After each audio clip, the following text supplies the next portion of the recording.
Alright, let's be real. There are a lot of gun owners out there who don't actually know all the laws in their area, and honestly, I don't blame them. Gun laws are confusing, they're different in every state, and they change more often than your favorite streaming services, terms, and conditions. And I don't want anyone to get caught up in legal trouble because, let's be real, I need every subscriber I can get, and you can't watch my channel from jail.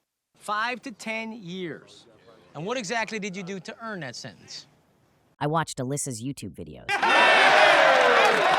So, in this video, I'm breaking down some important firearm laws that could affect you, especially if you carry, travel, or just own guns in general. As a wise man once said, you gotta know the rules before you break them. I do this a lot. Yeah. It's gonna be a great wall. It's gonna be so good. It's gonna be a great wall. Now, quick disclaimer, this is not a comprehensive list of every law in every state. I'm not going one by one through the 50 states, and I'm definitely not a lawyer. This info is accurate as of the day I'm recording this in May 2025, but laws change, so stay updated. For deeper dives and legal analysis, I recommend following folks like armed attorneys or organizations like Gun Owners of America. They're on top of this stuff way more than I am. And just like a liberal's definition of gender, laws change. So, to kick off this episode, here's what we'll be covering. Transporting firearms across state lines, carrying in national parks versus federal buildings, gun-free school zones, 1,000-foot rule, open carry versus concealed carry, not always both, laws on carrying in places of worship, duty to inform law enforcement if carrying, firearm registries, required in some states, magazine capacity limits by state, ammunition laws, online orders, background checks and bans, storage laws, home and vehicle requirements, private sales, background check requirements, waiting periods, even after background check clears, state preemption laws, cities making their own rules, red flag laws, varying triggers and processes, use of force, and stand your ground variations by state. And after watching this video, if you're in a restrictive state, you're gonna realize just how bad it is. But if you're not, then you're gonna realize just how good you have it. This is the deepest dive into the most unfun gun topic I think we've ever tackled. So, to start it off, let's say you're packing up for a road trip. Maybe heading to another state for a competition, vacation, visiting family, or because the voices in your head won't stop talking and told you to drive to Garrettsville, Ohio. Whatever the reason is, you've got to get out of town. Get out of town! You toss your gear in the car, including your firearm, and hit the road thinking, I'm legal in my state, and I'm legal where I'm going, so I should be good, right? Well, sort of. The federal law that protects you here is part of the Firearms Owners Protection Act, FOPA for short. It says you can legally transport a firearm from one place where you can lawfully possess it to another place where you can lawfully possess it. Simple enough on the surface, but there's a catch. Your gun must be unloaded, locked in a container, and stored separately from the ammo, and it all has to be not readily accessible. So no glove box, no center console, and definitely not under your seat. The trunk is your safest bet. Now, here's where it gets tricky. While this is federal law, some states, I'm looking at you, New Jersey, New York, aren't always thrilled about people traveling through with firearms, even if you're following FOPA to the letter. Why are you people doing this? But I told you, it's just a Jersey thing. What does that mean? They have added restrictions, and it's best to check in as they tend to go rogue on regarding human rights and the Constitution. This is because they are run by lizard people, and the lizard... This is because they are run by lizard people, and the lizard people need to disarm the population before they harvest your organs. Moral of the story, if you're crossing state lines with a firearm, plan ahead, because in some places, what you thought was a weekend getaway could turn into a 10-year prison sentence and human rights violation. And again, you cannot watch my videos from prison. I need that monetization, baby. If you are out on the range often, you know how important it is to keep a steady supply of ammo on hand and not rely on last-minute restocks or inconsistent availability. Yes, I might be talking about myself, but that's okay. That's where Ammo Squared comes in. They are America's ammunition reserve. You pick from over 70 different calibers, set your monthly budget, and let it build up over time. When you're ready, you ship it. Simple as that. They store everything in climate-controlled facilities so your ammo stays in good shape until you need it. No hidden fees, no minimums, and shipping's free on orders over $250. I found it's a solid way to keep training ammo stocked without having to think about it. And it's also great if you have a small budget or just want to build a stockpile without spending hundreds or thousands of dollars up front. And it's a good way to stay ready without scrambling last minute. So, Ammo Squared. Alright, so you made it safely across state lines, firearms stored properly, no unexpected stops in hostile territory. You're feeling good. Maybe you're heading to a national park to get some fresh air, enjoy nature, do that thing the voices in your head told you to do, or maybe even go hiking. But here's where it gets confusing again, because just being in a national park doesn't mean you can carry your firearm everywhere in that park. Since 2010, you're allowed to carry a firearm in national parks as long as you're following the laws of the state the park is in. So if concealed carry is legal in the state and you're properly licensed, or the state is constitutional or permitless carry, then yes, you can carry on the trail. But, and this is a big but, Like big butt. the moment you walk into a federal building inside that park, like the visitor center, ranger station, or any other federal office, your firearm instantly becomes illegal under this code on screen.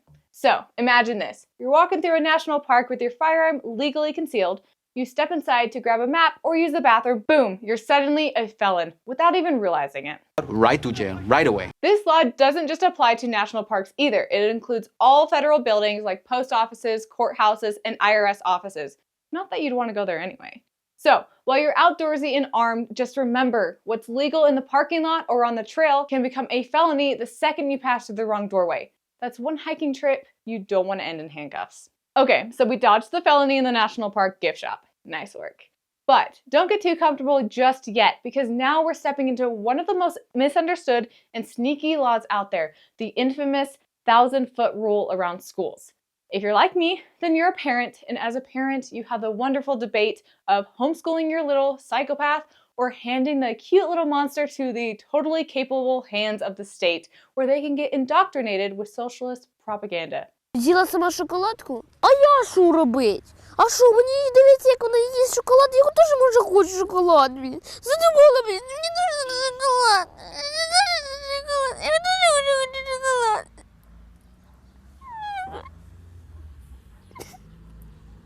Yay. Let's say that you've got to go with option B, because you're a working parent and you'll easily undo the damage that the public schools mentally inflict on impressionable minds later. You, being a responsible gun owner, want to carry everywhere you go. This includes dropping little Timmy off at school. Under the Gun-Free School Zone Act, the GFSZA, it's generally illegal to have a firearm within 1,000 feet of a K-12 school. Yes, even if the school's closed. Yes, even if you're just driving by. And yes, this applies to public, private, and religious schools.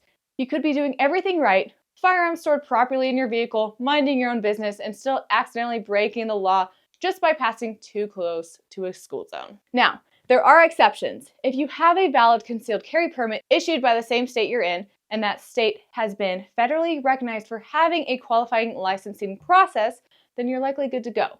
But if you're from out of state, or the state doesn't meet federal standards, you're technically violating federal law just by driving through with a gun in the car. You right to jail. Also, even if your permit is valid, that doesn't always mean you can carry on school property. Some states allow permit holders to carry in schools, while others don't.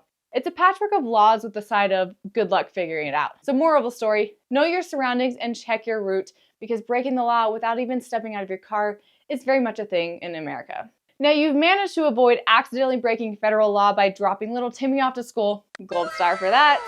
But now comes another curveball. Even if your carry permit is valid, do you actually know how you're allowed to carry in your state? Because carrying doesn't just mean one thing. Just because you're allowed to carry a gun doesn't mean you can carry it however you please. Some states treat open carry and concealed carry like twins. Same rights, no problem. Others treat them like distant cousins that aren't even invited to the same barbecue. Take Arizona or Kentucky, for example. They're chill with both open and concealed carry, and you don't need a permit in most cases. But then you have Florida, where you can conceal carry with a permit, but open carry? Nope. Unless you're actively hunting, fishing, or pretending to do either near a body of water. Justice was not only blind, but had become rather retarded as well. Now look at California or Illinois. They basically shut the door on open carry in most public places, regardless of whether you have a permit. Even if you're legally carrying concealed, flashing that firearm in public could get you in hot water. Bottom line, knowing where you can carry is only half the battle. You also need to know how you're allowed to carry. Assume both are legal and you might be making assumptions straight into a misdemeanor. Alright, now let's talk about a topic that's a bit more touchy for some, carrying a firearm in places of worship. Whether you're in a church, synagogue, or mosque, this is one that really depends on where you live and the policies of the specific place you're going. In some states like Texas and Florida, concealed carry is generally allowed in places of worship unless the property itself says no firearms. But don't get too comfortable just because you're in a state where it's legal. Some places like South Carolina and Louisiana actually require you to get permission from the leadership of the religious institution before you bring your firearm in. And then there's Georgia, where churches can choose to opt in and allow firearms, Just make sure they put it in writing or you might be walking into a legal mess instead of a Sunday service. It's easy to assume, well, it's a church, of course I can carry there. But like everything else, it's best to check your local laws and the individual policies before you head in, or consult with God. Now, let's talk about something that might seem like a no-brainer, but can actually get you into trouble if you're not careful. Informing law enforcement when you're carrying a firearm. Because I got a popsicle.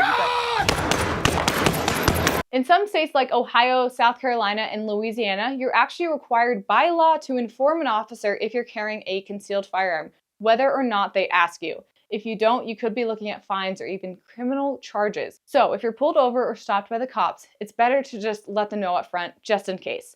Other states like Texas only require you to disclose if the officer asks.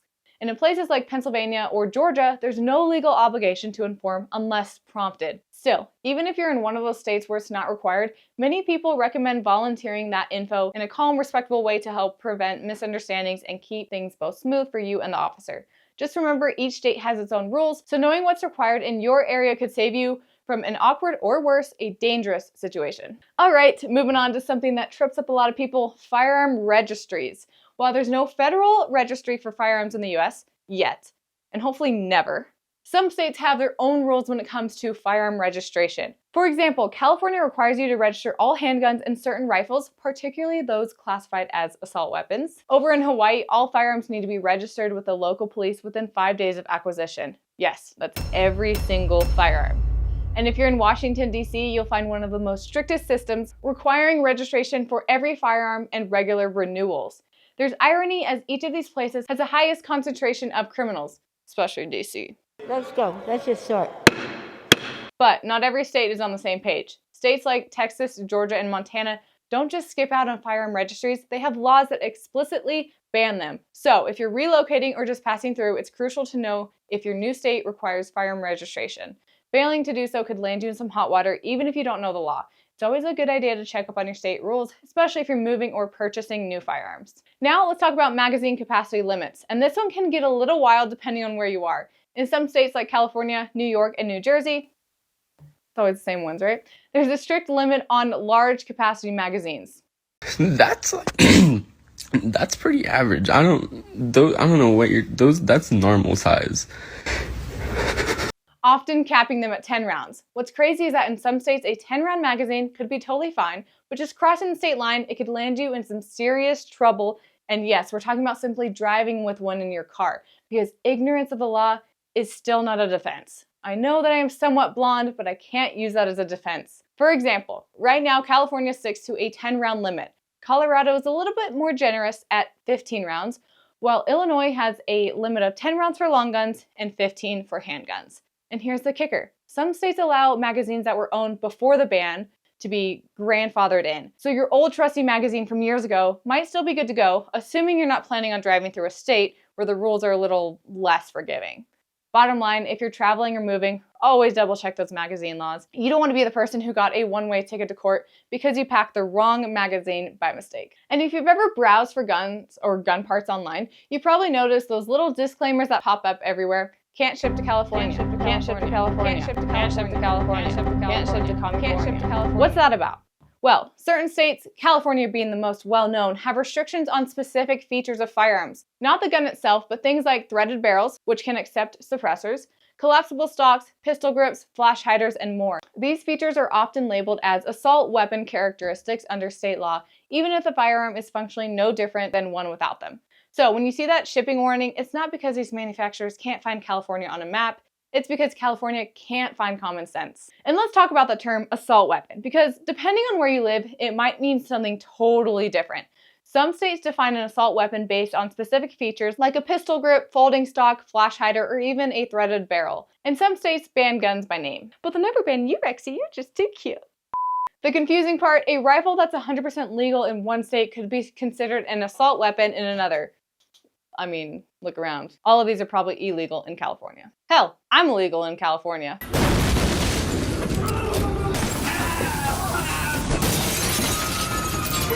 Even if it's functionally the same. It's like the same sandwich being called illegal because it has mustard in a different zip code. So if you're traveling, moving, or just shopping online, double check your state's definitions.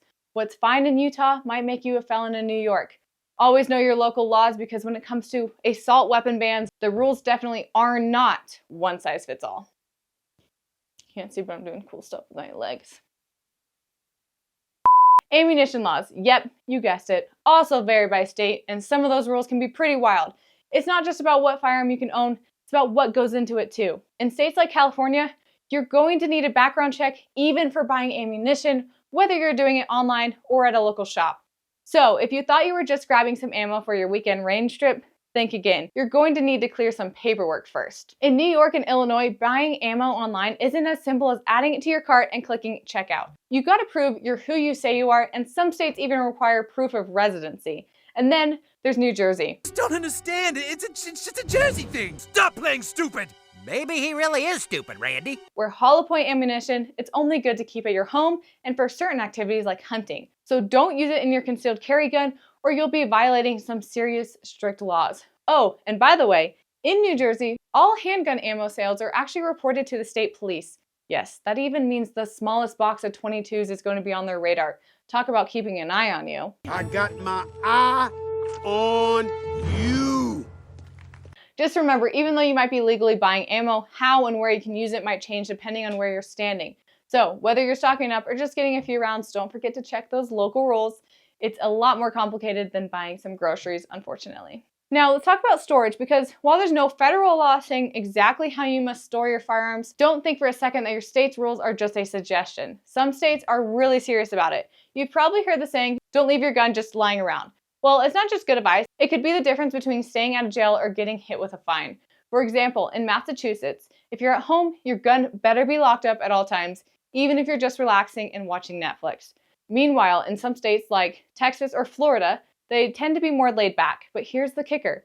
Those states only get strict if a child or prohibited person actually gets access to the firearm and an incident happens. So while you can leave your gun on the nightstand in some places, just don't let anyone grab it without you knowing, because the consequences could be pretty serious. States like California, Oregon, and New York have more aggressive storage laws, especially when it comes to kids or people who shouldn't be near your firearms. Yeah, criminals. There's a lot of variation in how strict these laws are, so it's super important to know not just the state rules, but also any local city laws. Don't risk a surprise visit from the local authorities just because you weren't aware that your garage didn't count as a locked container.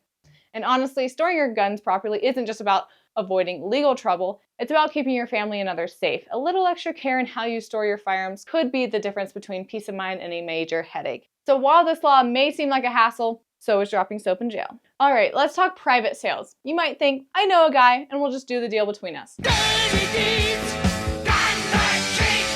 But hold on there. The laws around private sales can get tricky, and they vary a lot from state to state. In some places like California, Colorado, and New York, even private sales require a background check, just like you purchase through a licensed dealer. So no matter who you're buying from, you'll need to go through the proper channels to make sure everything's above board. On the other hand, in states like Texas, Arizona, and Nevada, private sales are a whole different ballgame. No background check required. So if you're in those states, you could be buying a firearm from a friend or a neighbor with nothing more than a handshake. But remember that handshake won't hold up in court if you're not following the law. In these states, it's your responsibility to know the rules. Bottom line, always check your state laws before you trade or sell privately. It's not just about keeping it friendly with your neighbors, it's about keeping it legal too. So, you passed your background check, and now you're ready to walk out of the store with your shiny new firearm, right? Not so fast. Some states have what's called a waiting period. Yep, just like that awkward pause in a conversation when someone says something too personal. 10 to 14 days depending on where you live. States like California, Illinois, and Hawaii have these mandatory cooling off periods even if your background check comes back clean. Why? I don't know. Because I hate you! But not every state plays it like that. States like Texas and Arizona are all about speed. No waiting period once a background check is approved. So if you're in one of those states, you can head out with your new firearm on the same day. If you're eyeing a new firearm, make sure you're aware of any waiting periods in your state, because in some places you could be waiting longer than expected, and in others you could be walking out the door with it right away. Always good to know what you're working with so you're not surprised during the purchase process. Here's something that a lot of people don't realize. Some states have what's called state preemption laws, which essentially means that local governments can't pass their own rules about firearms. So if you're in a state with preemption, the laws are the same no matter which city or county you're in, no exceptions and no changes from city to city. But Not all states are on the same page. Some places let cities and local governments make their own rules, which means the second you cross into a new city, the gun laws could change faster than you can blink. Take Colorado, for example. They used to have a preemption law, but in 2021 they repealed it. Now cities like Denver and Boulder can enforce stricter laws than the rest of the state. So in one city, your concealed carry might be 100% legal, while in the next you could find yourself breaking the law. It's kind of like driving through a state with different speed limits in every town. One minute you're crushing it, and then the next you're getting pulled over for going 5 miles over. Always double check your local laws when traveling within your state, because in some places the rules might not just be different, they could be a total curveball. Red flag laws are one of those topics that can get a little confusing, especially because they differ from state to state. As of the day of recording this video, there is no federal red flag law currently in effect. However, the federal government has been supportive of state-level programs. For instance, H.R. 2377, the Federal ERPO Act, passed the House in June 2022, but it didn't make it through the Senate, so it never became law. Instead, the bipartisan Safer Communities Act, signed into law on June 25, 2022, included federal support for state-level red flag laws. This act provided funding to help states implement or expand their Extreme Risk Protection Order, ERPO, systems, though it did not create a federal ERPO process. The Department of Justice began awarding grant funds in late 2022 to assist states in rolling out or improving these systems. The specifics vary greatly from state to state. For example, California's law allows both the family members and the law enforcement to file petitions, while other states may restrict it to just law enforcement. The timeline for when firearms are removed can also differ. In some states, firearms may be seized immediately, while in others, a judge may need to evaluate the situation first. Additionally, the triggers for initiating a red flag law can vary state by state. When it comes to defending yourself with deadly force, the laws can vary a lot depending on where you live. Some states like Florida and Texas have stand your ground laws. This means that if you're in a situation where you believe your life is in danger, you don't have to retreat and can use deadly force to protect yourself. On the flip side, other states like California and New York have the duty to retreat rule. This means if you're in public and an altercation happens, you have to be a little and avoid the confrontation if possible before using deadly force. Then there's the castle doctrine, which applies when you're defending yourself in your home, and sometimes even in your car or workplace. In these states, you don't have to retreat if you're threatened inside your own space, but even in these places, you have to make sure that the use of force is justified, and using deadly force in the wrong situation could get you in a whole lot of trouble. I mean, it's bad enough you have to be in that situation in the first place, and then after that, you're just attacked legally in court. So it's important to know exactly how these laws work, where you live, or anywhere you plan to travel, because making the wrong call in a dangerous situation could lead to serious consequences. Always understand when and where it's okay to use force. Alright, so that's a wrap on this crash course through some lesser known gun laws. If your head's spinning a little bit, don't worry, you are not alone. Gun laws can be a maze of state-specific rules, outdated regulations, and legal gray areas that even some lawyers have to double check. The key takeaway, don't rely on internet forums, hearsay, or your cousin's legal advice. Know your local laws, double check them before you travel, and when in doubt, ask a qualified attorney, not the guy at the gun counter who once watched Law & Order on loop. So if you found this helpful, give it a like and also subscribe to the channel and drop a comment if there's another topic you want me to cover, and we'll catch you in the next episode.